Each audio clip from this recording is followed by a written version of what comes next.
Hey guys, and welcome back to my channel where today I am launching the week of, drumroll please, Naughty palette from BH Cosmetics. This palette was given to me by a subscriber and it's pretty big, so I thought it'd be easy to get a whole week of looks using this guy. I've never used this palette before, it's completely new to me. I think it was the Christmas release of 2020. If you don't know what my week of series is, it's where I upload an entire week of eyeshadow looks using just one palette. I can link the series down below in the description box in case you're curious. I've done Udensai, I've done Juvia's Place. It's going to be a lot of fun. So if you've never been here before, hello, my name is Rachel, and I'm a homeschooling stay-at-home mom who loves to play with colorful eyeshadow and uploads multiple videos every week, all eyeshadow related content. So don't forget to subscribe before you go and hit the notification bell so you don't miss anything new. Okay, I just primed my eyes using the Glamlight Icing Primer. Just so you know, everything that I'm using is linked down below in the description box. Now, when I'm looking at this palette, I actually struggle with this one because even though it's huge, I don't feel super inspired by it. And I think part of that is the lighting in my house. It's just kind of dark. So when I look at it, I just see a lot of darkness, not a lot of color. But now I've got the ring light facing onto the palette and I'm like, okay, this is all right. I see a lot more colors now. I think also the gold packaging throws me off a little bit. I don't know, the palette doesn't inspire me right now, and I'm hoping that I can change that by simply using it, because that has happened recently in one of my other week of series. I know for sure that today I want to play with this shade right here, and I don't really know where it's going to go from there, so we're just going to take it as it comes. Sometimes I feel like I should work hard to match my outfit, and other times I just don't care, and I don't know where today's look is going to go, but I'm going to start with a dense blending brush from e.l.f. and dip into that shade. It is called Rudolph. I'm going to place Rudolph in this outer corner. I'm expecting this palette to be good quality because I know BH Cosmetics quality in the last 2 years or so of their brand was excellent. I mean, look at this. This is good color payoff. This palette was really well received and well reviewed, and I've actually had subscribers tell me, hey, you should get the Naughty palette. One of you would link secondhand app listings for this palette if you found it for a great price. You're like, Rachel, you should get this. I didn't actually, unfortunately, see those comments.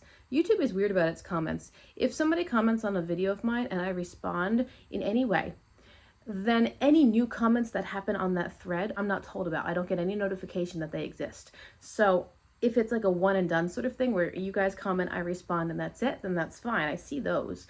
But if you comment, I respond, and then you respond back, I don't see anything that happens in the rest of the thread, and it's actually really annoying because sometimes I have nice conversations with my subscribers in the thread, but I have to disable a function on the back end of the comment section on what I see for YouTube so that I can see all the comments, and then I'll see new ones that I was just never told about. It's really annoying.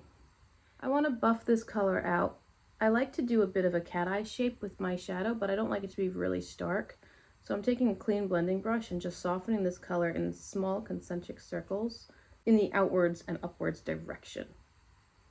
Also, because I'm feeling a little bit uninspired right now regarding this palette, if you guys want to see any particular colors or even shades together, let me know in the comments below. Say, hey, I want to see these two shades together, what can you do? I would very happily look at suggestions because I am feeling a little bit stuck right now and not sure. I mean, I know that I could easily get a bunch of looks from this, but I want the looks to be kind of interesting. I don't want them to be standard, this is the look that everybody did. I don't know. I'm feeling a little stuck on this one, so I would appreciate suggestions. That blended out really easily and actually went a little bit bigger and further than I was expecting. I want to deepen the outer corner, so I'm taking a small blending brush. I think I'm going to grab the shade Nutcracker, which is kind of a deep plummy sort of color, and I'll use that on my outer lash line. It's a deep plummy sort of purple, and I picked this one over a dark brown or dark black just because of the shades in my shirt. I think plum might be a little bit better. I'm going to hold off on the lower lash line right now because I'm not certain which direction I want to take this, but now I want to grab shimmer with a flat brush. The shade I want to play with is called Ornaments. It's a light pink matte, and I may grab another shimmer as well. I'm not really sure. Again, I have no plan. So I'm going to dip into the pan and then spray my brush. Go down the intersection of the lid. I'm laying Ornaments down. Ooh, that's nice. I'm going to carry that on most of the lid. I kind of wish I'd brought the red a little bit further in here because it's looking rather naked, but I can deal with that. I'm going to take this up, I don't know, halfway onto the lid space, and then When it hits the mattes, I'm gonna grab another shimmer and help transition a little bit into the deeper tones. But first with a pinched and dense blending brush, I'm grabbing the shade Frosting, which is kind of a pinky matte that looks a little bit like the red looked as it blended out. And I'm carrying that to the inner corner a little bit more. I'm just essentially bringing that red shade further in, like I just said, except it's not actually the red, because if I lay down the red, there is a lot of pigment in this palette. If I lay down the red, it's going to be way too stark. So I'm taking that pinky shade and just bringing it forward a little bit more. I think I put in a little bit too much, so with that brush that I've color switched, I'm dipping into Meringue, which is just a neutral matte. And essentially, I wish I'd taken the red a little bit further in, but because I didn't, and then I laid down the shimmer, I was thinking, okay, well, let me backpedal a little bit and try to correct that small space. So that's what I'm doing. A little bit of color, a little bit of taking away color, back and forth until it gets to a point that I like, which is basically just a hint of reddish pink right there.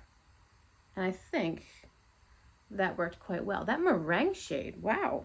That's the like the bone colored matte, which I don't think I hardly ever use unless I've made a mistake. Okay, now what shimmer should we use to bridge this gap? I took the shade Spiked Cider on this flat brush. Spiked Cider is a sort of cranberry colored shimmer, and I'm placing that where the pink shimmer meets the reddish mattes, and that is transitioning very nicely into the next color and formula. I will say these shades are not messing around. They are performing very well. I can understand why this palette is so popular. Now, my look is quite pink and red, and I want to bring in some of the more berry neutral tones of my shirt on the lower lash line. So let me think about that, and I'll be back in a second.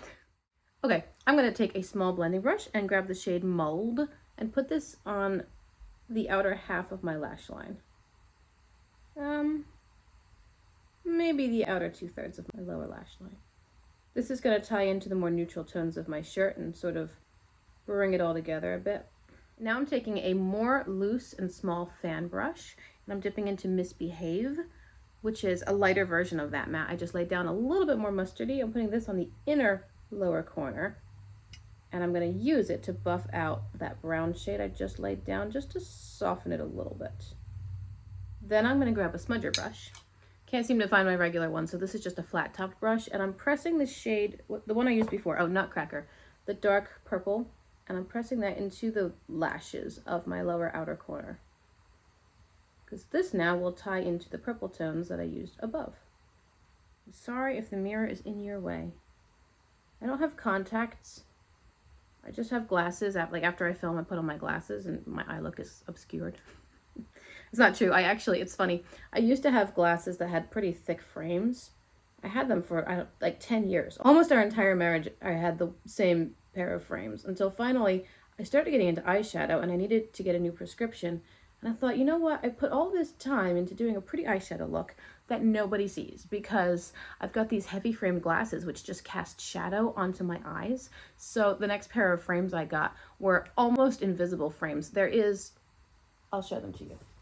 I don't know how well you guys will see them. I'm not going to wear them, but the frame itself is visible on the top and the sides, but then it's invisible underneath. And I did try fully invisible frames and I didn't like how they looked on me, but I thought that that was a good compromise so that you could actually see my eyeshadow that I'd put 40 minutes into. Okay, now I just need an inner corner highlight. I'm taking a small blending brush and grabbing the shade Snow Day, which is a white shimmer, and I'm going to spray it. I'm going to lay this right in the inner corner here, and it's just going to be a little pop, or a big pop. Oh, look at that, a nice bright pop. Wow, I wasn't quite expecting that. That's a nice shimmer. I mean, that's a nice white shimmer. Look how bright it is. Hello. Okay, that's the eye look. I do have some fallout right here from the brown mustardy tones. I'm going to clean that up. I'm going to choose a waterline color, catch the other side up, and I'll be back in a second for you guys to show you how it all looks in the end. Alright guys, this is how the look turned out in the end. In my waterline, I used the shade Plum Smash from ColourPop's Creme Gel Liners. I did a black winged eyeliner up top. On my lips, I'm wearing the shade Bit of Honey from NYX Butter Gloss. I put a little whisper of this blush on. It's from Tre Luce and it's called Ready to Bounce Vacation. And then for a highlighter, I grabbed a shade from the Frosé palette, also from BH Cosmetics. Everything is linked in the description box. Let me give you my initial impressions on this palette. I am extremely surprised.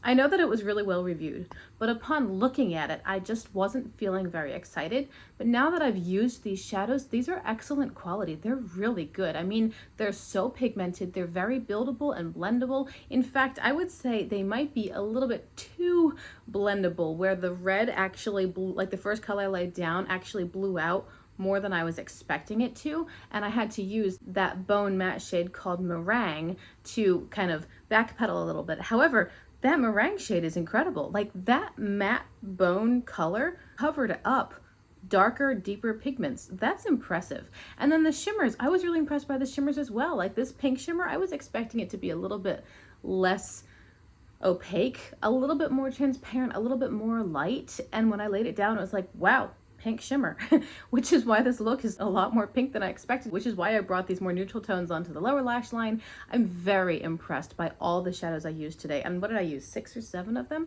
I'm really impressed by them. I'm now kind of excited to do the rest of this week's videos because I've gotten this result from just having no plan, winging it. It ended up looking really good. I might need to change my shirt.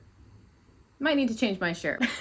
It doesn't match amazingly. I might need to go find like a burgundy or purple colored shirt or something. But anyway, I think the look is really good. I'm very impressed with the shadows, and now I'm looking forward to playing with them for the rest of the week. So thank you to my subscriber who gave this to me. I don't mean to sound ungrateful. It's just when I got it, I was like, oh, okay, why is this palette so popular? But now I get it. I hope you guys enjoyed the video. Remember to like and subscribe before you leave, and I'll see you again really soon with another video using the Naughty palette. Bye!